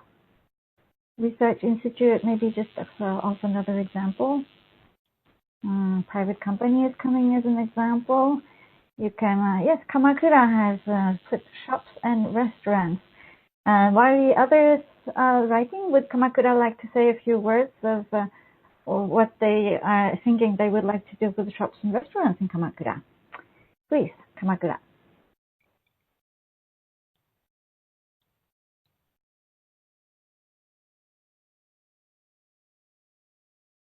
Did Kamakura hear me? 鎌倉の泉です。アクション、梅落としとの取り組みの中でのアクションプランで、ビーガンのマップを作るというものを一つ考えています。これはもともとは、東京オリンピックが今年開催される予定で、鎌倉の隣の藤沢というところで、セーリングの競技が開かれるんですけども、それに合わせて外国人観光客の方がかなりいらっしゃって、ビーガンだったりハラールだったり、食のところでいろいろとおもてなしの対応をするという必要な、課題があったのと、あと、梅尾と取り組みをする中で、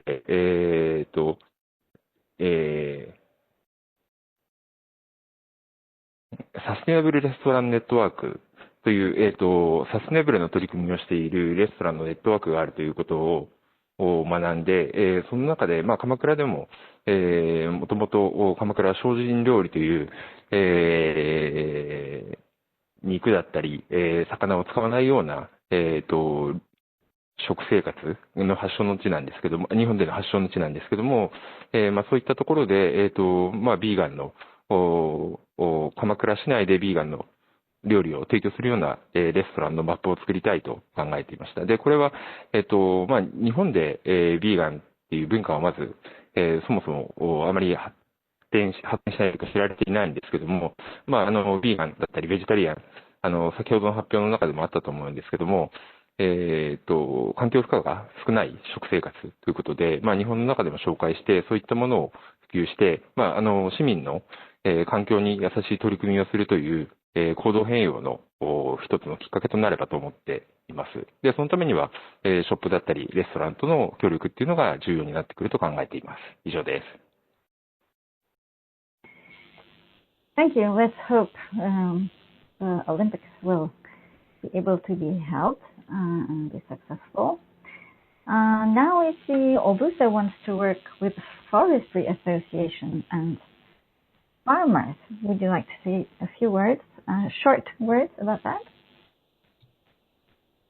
Okay, so we are now planning to research the possibility of making the new biomass station in obviously or in our region. But it's very important to think about how we get like a stable fuel. I mean, wood fuel from this region. But in Japan, it's really like there are some kind of complex. It's very complicated in terms of system of forestry. So we are looking for some new way to collaborate with the forestry association in our region. So now we are under research of the what kind of forestry association are there in our region and how we can collaborate with them. Yep.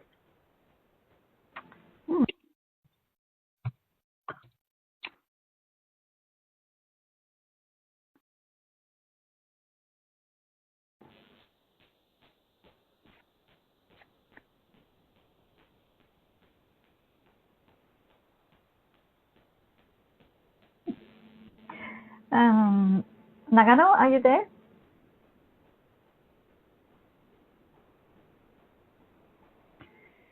Okay, waiting. Yes, Nagano? はい、長野です。はい。長野の新井です。いいですか？はい。はい。長野市ではですね、若者を、環境活動する若者たちとの、連携を、できればなというところを考えています。市内でもですね、温暖化対策ですとか、海洋プラスチック汚染ですとか、ゴミ問題、そういった意識を持って、自らの意思で、取り組む、学生が増えてきてます。そういった、グループが増えてきています。その方たちと意見交換をしたりですとか、また今回のトゥルク市の提案にある、ビデオキャンペーンなどを通じて、距離はだんだんと縮まってきている。で、具体的にこの後何をしていくかというところ、まだ見えていないんですけれども、2050年にですね、主役になる若者たちと一緒に循環経済を作っていく、そんな方向で議論できればと、これからの話ですが考えております。私から以上です。Thank you. We're running out of time. I can just read that Kamakura wants to work together with Umio citizens. And Turku has a lot of ideas of what they want to do also. And I see that Koriyama would like to work, Koriyama and Essen would like to work with the private sector more. Yes, there's still some people writing here, but we are running out of time. We also have a limit on the help from our interpreters. So in these just a couple of last minutes, I just want to thank you for this fantastic cooperation on the screen. And I wanted to, I will also thank IUC for suggesting we use this kind of tool, and I hope it was an opportunity for you to try it, and maybe you can use this tool in additional ways too. There are other functions in additional ways in your future work together. So then, thanking also my partner Togo UCHIDA, who we did this together, and also the people at IUC in the background helping us to figure out all the technical things, and to the interpreters. And I would like to give the word just finally to Georgia, if you would like to say a few words to conclude this meeting for today. Thank you so much, Lena. I'm also reducing the volume of my microphone.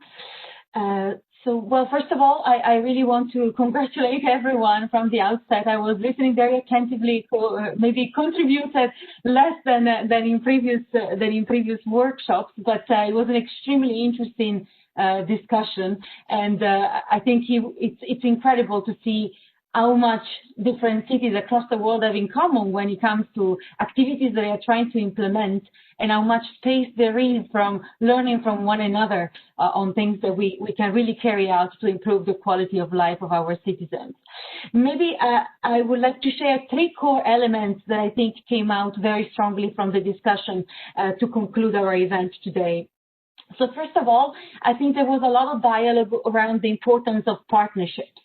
Partnerships in terms of different types of horizontal cooperations, so with different sectors and with different types of partners. I think a lot of note was taken to the importance of engaging in particular businesses and private sector from trying to foster new technological innovation with them to approaching this new world of digitalization together in finding innovative solutions, but also in the idea of exploiting and benefiting from these partnerships in trying to move from pilots that we can implement in our cities to a larger economy of scale where we can contribute with these solutions to a larger extent also across our cities and our countries.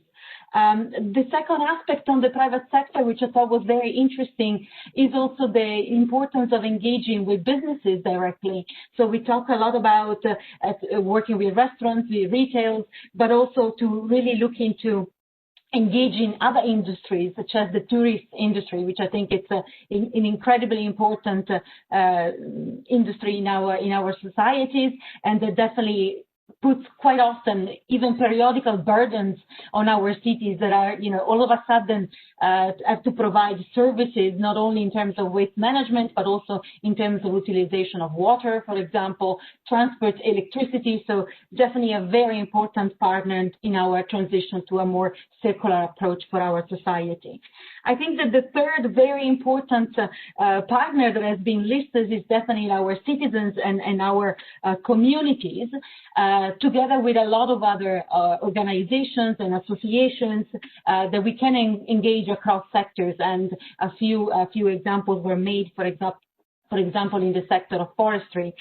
The engagement of citizens brings me to my second core element that I think was really highlighted today. The word engagement, I think, resounded across all of the presentation and across all of our discussions, in particular around the importance of changing behavior, bringing on board our communities, using them as an instrument for change. And we saw, for example, how students can really inspire us to lead a better and more sustainable way of living in our societies and in our citizens. So certainly, changing behavioral patterns in our societies is something that we cannot do without engaging our citizens. I think that with our citizens, but also within our own municipalities and within the public sector. And I think this takes me a little bit to our third aspect, our core element, the element of vision. The importance that we today have spent 2 hours together to prompt each other's vision, share with each other ideas on how we can improve our future for our communities and our strategy. So that's definitely an important element that I hope will continue beyond the work that we have done with IUC into the next phase of our URC. The second element is the political vision, of course. I think this idea of breaking a little bit the boundaries of the different sectors that we are operating in, looking into how circular economy can become an instrument to implement not only circularity in our society, but also to really enable climate neutrality for our future. And finally, the third aspect of vision that I thought was quite remarkable, it was brought to the table a few times, is this idea of changing our mindset. So not only trying to leverage different sectors, but also to see our waste as a resource not only because it can be utilized, not only because it can help us engage in citizens, not only because it can become a source of energy, but also because it has brought us together here today to discuss how we can do things together in the future.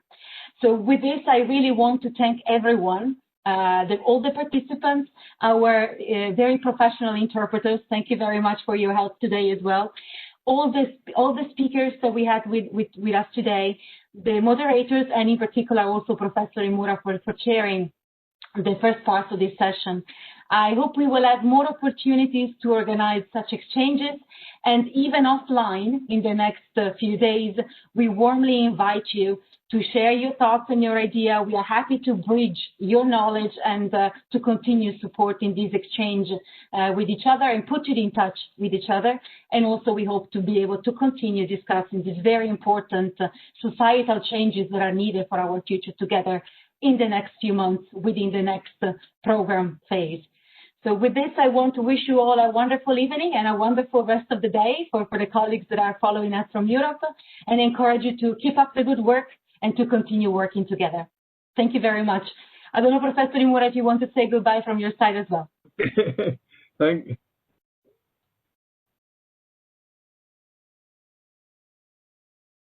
Yes, thank you very much. I have nothing to say because just we have enjoyed this very exciting webinar. Actually, at the university in my class, I use this tool, Miro, often to hold this, under this COVID pandemic, we have to use this kind of tool for online class. Anyway, I didn't expect that we all can use this tool so quickly and enjoyed our discussion. Maybe next when we organize the next webinar, we will positively consider how to use this kind of tool. Thank you very much. Anyway, thank you very much. I should say goodbye. Thank you very much. The meeting is adjourned.